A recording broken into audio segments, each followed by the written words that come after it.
Hi everyone, my name is KDR. ఈ రోజు నుండి గణితం క్లాసెస్ స్టార్ట్ చేస్తున్నాము.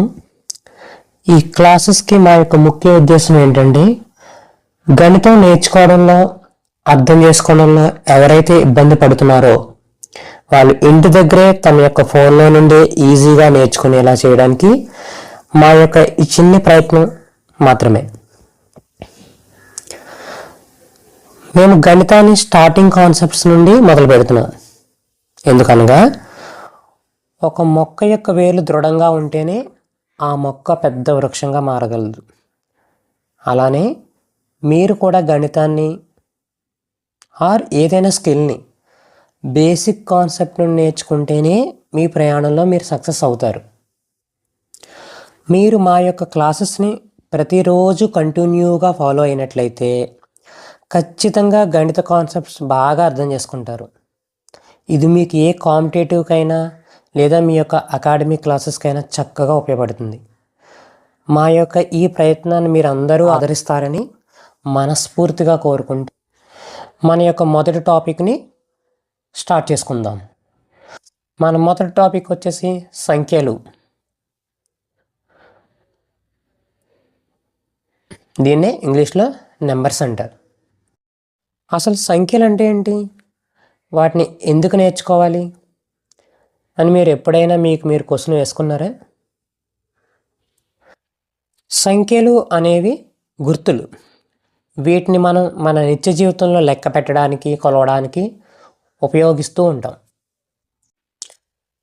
ఈ సంఖ్యల్ని మనం మొదటిగా నేర్చుకోవాలి. ఎందుకనగా ఇవి మనకు నిత్య జీవితంలో మనకి ఎదురయ్యే సమస్యల్ని మనం సెల్ఫ్గా పరిష్కరించుకోవడానికి ఈ సంఖ్యలకు సంబంధించిన జ్ఞానం మనకు చాలా బాగా ఉపయోగపడుతుంది. అలానే ఇవి ప్రొద్దున్న మనం లేచిన దగ్గర నుండి రాత్రి పడుకునే వరకు నిత్యం మనతోనే సావాసం చేస్తూనే ఉంటాయి. అవి సమయం రూపంలో కావచ్చు, ఎవరికైనా మన వయసు చెప్పడం రూపంలో కావచ్చు, కొలత రూపంలో చెప్పడం కావచ్చు, వివిధ రకాలుగా ఇలా కనబడుతూనే ఉంటాయి. ఈ క్రింద కొన్ని ఉదాహరణల ద్వారా ఈ సంఖ్యలు మన నిత్య జీవితంలో ఎక్కడెక్కడ ఉపయోగపడతాయో ఒకసారి గుర్తు చేసుకుందాం. ఇవన్నీ మన అందరికీ తెలిసినవే, కానీ మరలా ఒకసారి మన అందరం గుర్తు చేసుకుంటే ఇవి మన మైండ్లో స్థిరంగా ఉంటాయన్న ఆలోచనతోనే. ఫస్ట్గా లెక్కించడం. మన నిత్య జీవితంలో ఎక్కడెక్కడ లెక్కిస్తాము? ఏదైనా మన పండ్ల షాపుకి వెళ్ళినప్పుడు ఒక మామిడి పండు, 2 యాపిల్స్, డజన్ అరటి పండ్లు, అలానే ఏదైనా షాప్కి వెళ్ళినప్పుడు 2 పుస్తకాలు, 4 చొక్కాలు, ఇలా చాలా చోట్ల మనం ఈ సంఖ్యలు అనే వాటిని మనం ఉపయోగిస్తాం. ఇంకా ఎక్కడెక్కడ ఉపయోగిస్తాం? మనం సమయం చెప్పినప్పుడు. మనం ప్రొద్దుట లెగిస్తే మొదలు మనం గడియారం చూడకుండా ఎవరు ఉండము. గడియారం చూడకపోయినా మన యొక్క ఫోన్లో సమయాన్ని మనం నిరంతరం చెక్ చేసుకుంటూనే ఉంటాం. ఉదాహరణకి నేను ప్రతిరోజు 2 నిమిషాలు నా పళ్ళని శుభ్రం చేసుకుంటాను. నేను ప్రతిరోజు మధ్యాహ్నం 12:30కి భోజనం చేస్తాను.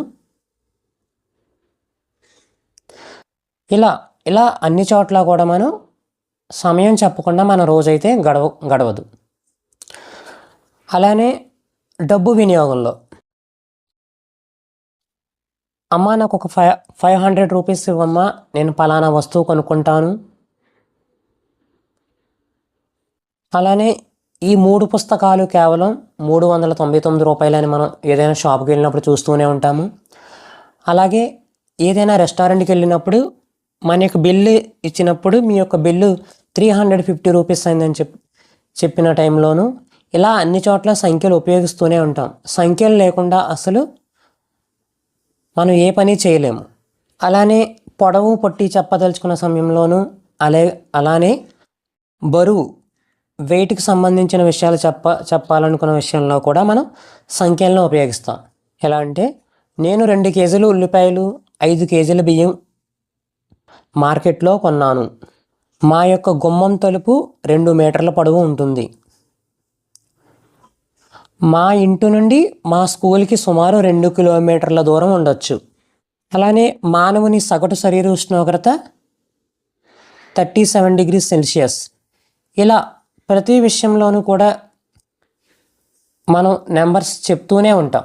అంటే మన సంఖ్యలను ఉపయోగిస్తేనే ఇవన్నీ చెప్పగలం. లేని ఎడల మనం అసలే ఇవి ఎక్స్ప్రెస్ చేయలేం. నెక్స్ట్ ఇంకా మనం గణితాన్ని ఎక్కడొక్కడ ఉపయోగిస్తాం? మన ప్రాథమిక గణితాన్ని చేయడానికి. ప్రాథమిక గణితం అంటే కూడిక, తీసివేత, గుణకారం మరియు భాగాహారం కోసం ఈ సంఖ్యలు అనేవి చాలా అవసరం. ఈ సంఖ్యలు లేకుండా ఇవన్నీ చేయడం అసాధ్యం.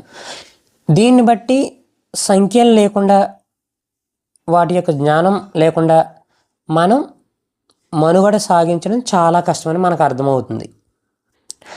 అందుకని మన సంఖ్యలు అనేవి నేర్చుకోవడం అత్యవసరం. సో సంఖ్యలు అనే ఆలోచన రాగానే మనం అందరం మొదటగా ఏం గుర్తెచ్చుకుంటాం? 1, 2, 3, 4 ఇలాంటి ధన సంఖ్యలను మాత్రమే మనం గుర్తెచ్చుకుంటాం. కానీ ఈ ధన సంఖ్యలే ఉంటాయా?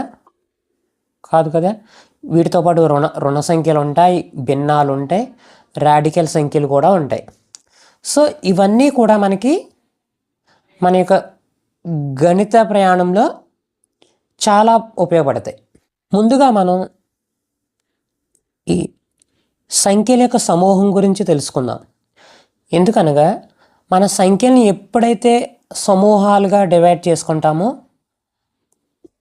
అప్పుడే వాటిని నేర్చుకోవడానికి మనకి వీలుగా ఉంటుంది. సమూహం అంటే ఒక గ్రూప్.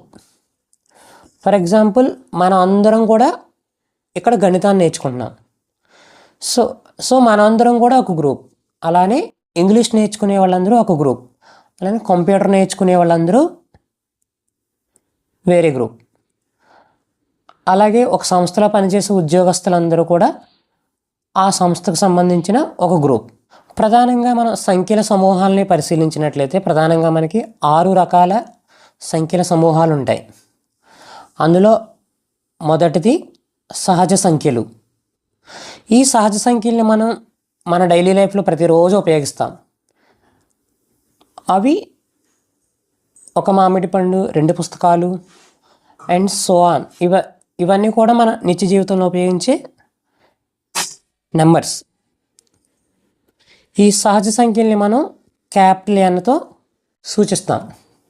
సహజ సంఖ్యల్ని మనం సమితి రూపంలో చూపించినట్లయితే n = the set of 1, 2, 3 so on infinitum. And the second one is whole numbers. వీటినే మనం పూర్ణాంకాలు అని కూడా అంటాము. ఈ పూర్ణాంకాలలో సహజ సంఖ్యలకి మనం 0 కలపడం వల్ల మనకి పూర్ణాంకాలు అనేవి ఏర్పడతాయి. Therefore W = the set of 0, 1, 2, 3 so on infinitum. అంటే మనకు పూర్ణాంకాలంటే మనకు 0 నుంచి ఇన్ఫైనైట్ వరకు ఉన్న అన్ని సంఖ్యల్ని కలిపి మనం పూర్ణాంకాలుగా పిలుస్తాం. దాని తరువాత సెట్ వచ్చేసి పూర్ణ సంఖ్యలు. దీన్నే మనకి ఇంగ్లీష్లో ఇంటీజర్స్ అంటారు. దీన్ని క్యాపిటల్ Z సూచిస్తారు. సో ఈ పూర్ణ సంఖ్యల సంధిలో ఏముంటాయంటే అన్ని రుణాత్మక సంఖ్యలు, 0 అండ్ పాజిటివ్ నెంబర్స్, ధనాత్మక సంఖ్యలు. అంటే Z = the set of -∞ to ∞. Next తర్వాత సెట్ వచ్చేసి అకరణీయ సంఖ్యలు. దీన్ని ఇంగ్లీష్లో రేషనల్ నెంబర్స్ అంటారు. వీటిని క్యాపిటల్ Qతో సూచిస్తారు. సో అకర్ణ సంఖ్యలు అనగా మనం ఏ సంఖ్యలనైతే భిన్న రూపంలో రాయగలుగుతామో, సపోజ్ ఆ 2 సంఖ్యల్ని P, Q అనుకున్నట్లయితే కనుక ఆ రెండింటిని P/Q రూపంలో రాస్తూనే Q ≠ 0 అవ్వాలి. ఇన్ కేస్ Q = 0 అయిందనుకో ఆ భిన్నం మొత్తం కూడా నాట్ వాల్యుబుల్, డిఫైన్ కాదు అసలు. సో అందువల్ల ఏ భిన్నం అయినా సరే దానిలో ఉన్న హారం ఎప్పుడు కూడా మనకి 0 అవ్వకూడదు.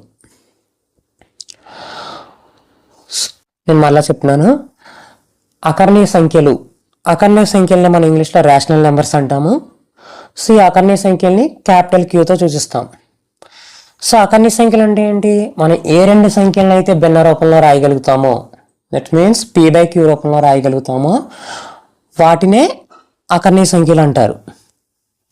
సో ఈ p/qలో q నాట్ ఈక్వల్ టు 0 అవ్వాలి. ఇప్పుడు for example 1/2 -3/4 5/1 and 23/7 or 56/9 and so on.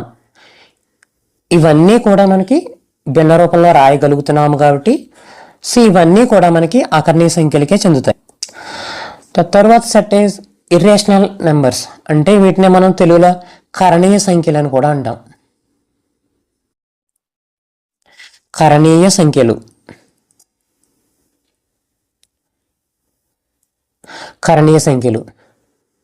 ఇవి అకర్ణీయ సంఖ్యలకి ఆపోజిట్.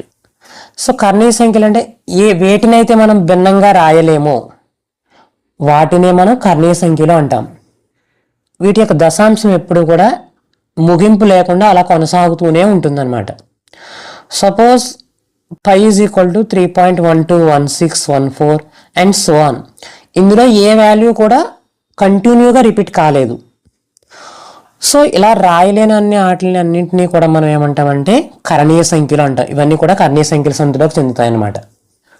దాని తర్వాత సమితి వచ్చేసి రియల్ నెంబర్స్. దీన్నే మనం తెలుగులో వాస్తవ సంఖ్యలు అంటాం. వీటిని క్యాపిటల్ ఆర్తో సూచిస్తారు. ఈ వాస్తవ సంఖ్యల్లో ఏముంటాయి? అన్ని అకరణీయ సంఖ్యలు ప్లస్ కరణీయ సంఖ్యలు.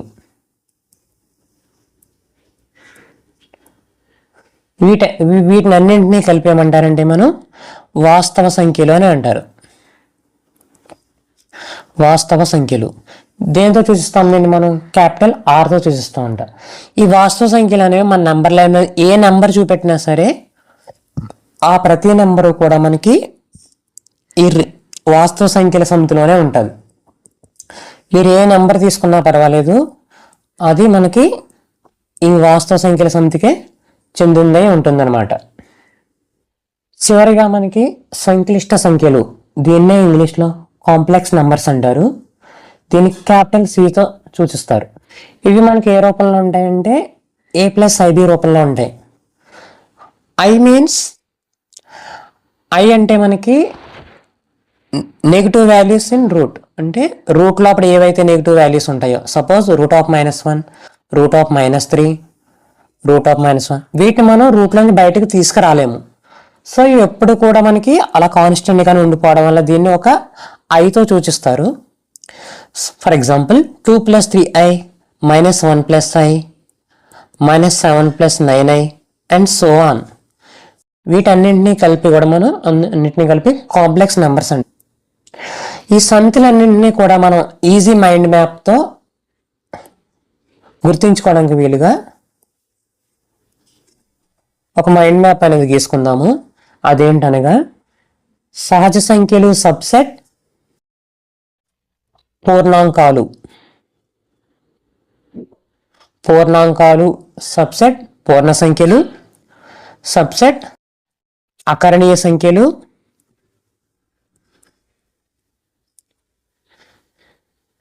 సబ్సెట్ వాస్తవ సంఖ్యలు అండ్ సబ్సెట్ సంక్లిష్ట సంఖ్యలు. The symbols means subset means belongs to, అంటే ఇది ఈ సమితికి చెందిందని,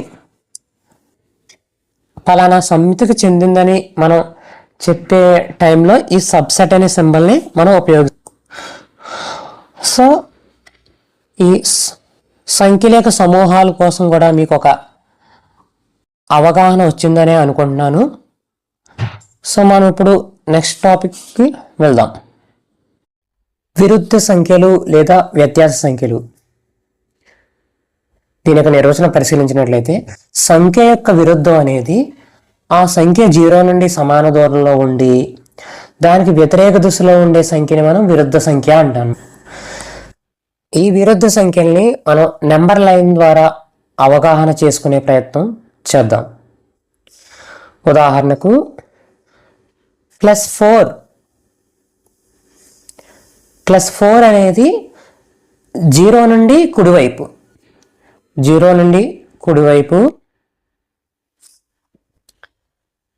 4 స్టెప్స్ తర్వాతనే ఉంది.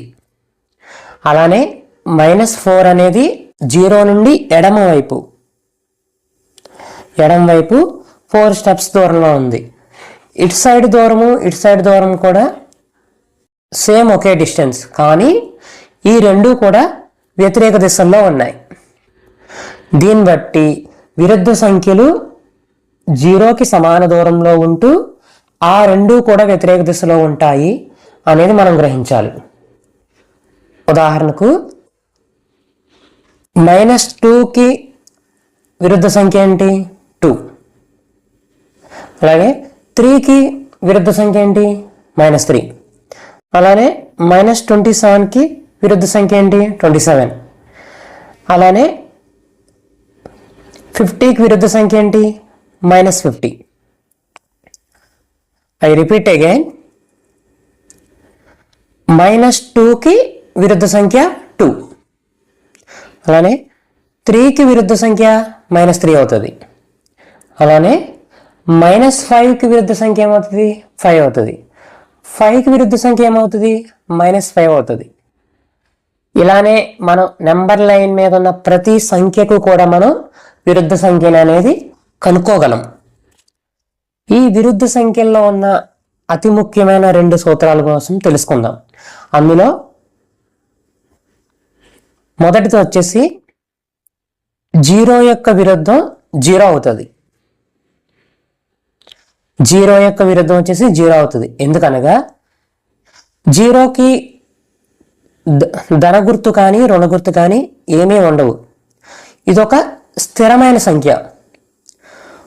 So therefore 0 + 0 = 0. రెండవ సూత్రం వచ్చేసి ఏ రెండు విరుద్ధ సంఖ్యలను కలిపినా మనకి ఫలితం 0 వస్తుంది. For example 15 + -15 = 0. 8 + -8 = 0. -12 + 12 = 0. -26 + 26 = 0. And so on. A + -a = 0. ఈ విరుద్ధ సంఖ్యల కోసం మీకు మరింత అవగాహన వచ్చిందని అనుకుంటున్నాను నేను. ఇప్పుడు అసలు ఈ విరుద్ధ సంఖ్యల్ని మనం ఎందుకు నేర్చుకోవాలి, వీటి వల్ల మనకి ఏం ఉపయోగం ఉంది అనేది మనం ఒకసారి చర్చించుకుందాం. ముందుగా ధన రుణ సంఖ్యలను అర్థం చేసుకోవడానికి, ఫర్ ఎగ్జాంపుల్ -6, 12, 23, -5, 4, -8 ఈ సమితిలో రుణ సంఖ్యల్ని ధన సంఖ్యల్ని మనం వేరు చేయాలంటే కనుక మనకి ఈ విరుద్ధ సంఖ్యల మీద మనకు ఒక అవగాహన అనేది ఉండాలి. సో అలాంటి అవగాహన ఉన్నప్పుడు మనం రుణ సంఖ్యల్ని ధన సంఖ్యల్ని మనం వేరు చేయగలం. ఇప్పుడు ధన సంఖ్యల సమితి = the set of 12, 23, 4 and so on. రుణ సంఖ్యల సమితి -6, -4, -8 and so on. సమీకరణాలని సాధించడానికి కూడా ఈ విరుద్ధ సంఖ్యలు అనేవి మనకు ఉపయోగపడతాయి. For example x - 7 = 0, that implies x = 7. x + 9 = 0, that implies x = -9. x - 24 = 0, x = 24. So ఇవన్నీ కూడా ఇలాంటి సమీకరణాలన్నీ కూడా సాధించాలన్నా సరే మనకి విరుద్ధ సంఖ్యల మీద మనకి అవగాహన అనేది చాలా అవసరం. అలానే మనకి నిజ జీవిత ఉదాహరణలు అంటే మనకు డబ్బుకు సంబంధించిన బ్యాంక్ ఖాతాలో ఒక వివరాలు మనం అప్పుడప్పుడు పరిశీలించుకున్నప్పుడు మన బ్యాంక్ అకౌంట్లో +100, -100, -250 ఇలా చూస్తూ ఉంటాం. మన +100 మీన్స్ మనకు 100 రూపాయలు పొందామని అర్థం. -100 మీన్స్ మనం ఒక 100 రూపాయలు నష్టపోయామని అర్థం. సో అలానే లాభము నష్టము మనం చెప్పే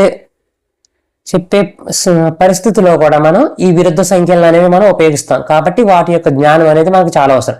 అలాగే సముద్రం ఉపరితల మట్టం పైన కిందన మనం తెలపడానికి కూడా ఈ ధన రుణ సంఖ్యలు అనేవి మనం ఉపయోగిస్తూ ఉంటాం. ఈ విరుద్ధ సంఖ్యల మీద మీకు ఇప్పటి వరకు మంచి అవగాహన వచ్చిందని నేను భావిస్తాను.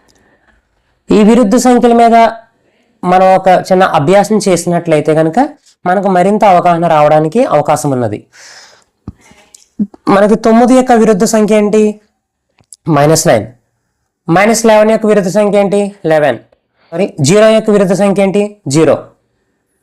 ఇక్కడితో మనకి ఈ విరుద్ధ సంఖ్యల యొక్క టాపిక్ మనకి పూర్తి చేసుకున్నాము. సో మరొక టాపిక్తో మళ్ళా కలుసుకుందాము. Thank you.